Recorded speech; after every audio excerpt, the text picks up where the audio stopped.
As you can see, the box comes with these nice lace handles, which is pretty cool. And the boxes aren't really your standard shoebox, or I don't know, maybe shoeboxes have gotten fancy these days. Needless to say, they come wrapped in protective cloth. You take them out and they always have a little tied to hipster-like emblem that tells you what kind of shoe it is and all that. This is, of course, as shown in the credits, the Minna shoe.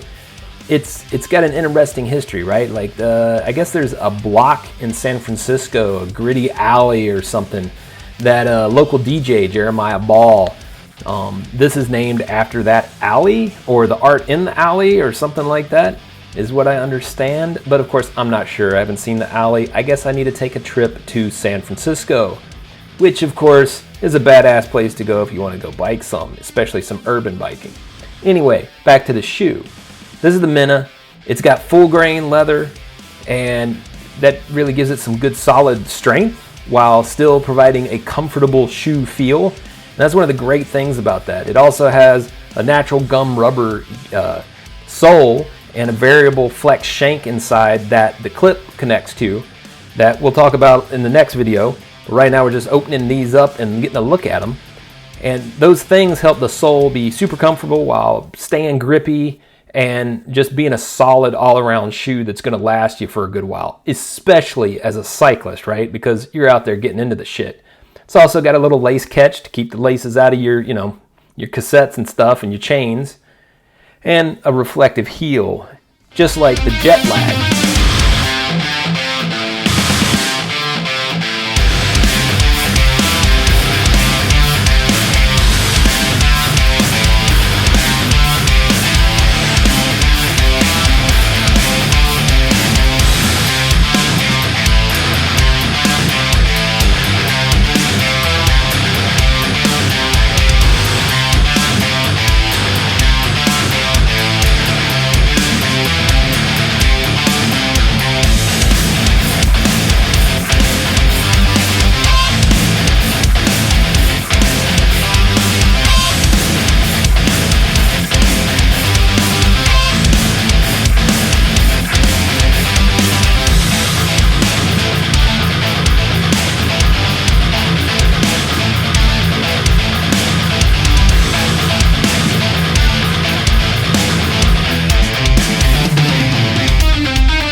Alright, so nothing real specific about the Jet Lag. It's an awesome shoe too. As you can see, it's almost like casual slipper shoe almost, It's got the same natural gum rubber and variable flex shank for the clip attachment and all that. So it's still super comfortable shoe, pretty standard and everything.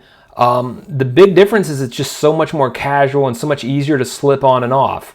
Because as you can see, just Velcro a little slat there, just whoop, right over there, and boom, your shoe's on, you're ready to go somewhere. Go out and buy your beer and then get back home.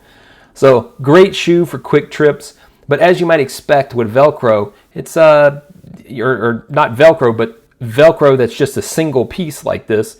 It's a casual shoe. Like, you probably don't want to take 20 or 40 mile trips with this thing. Great for just running around town and shit.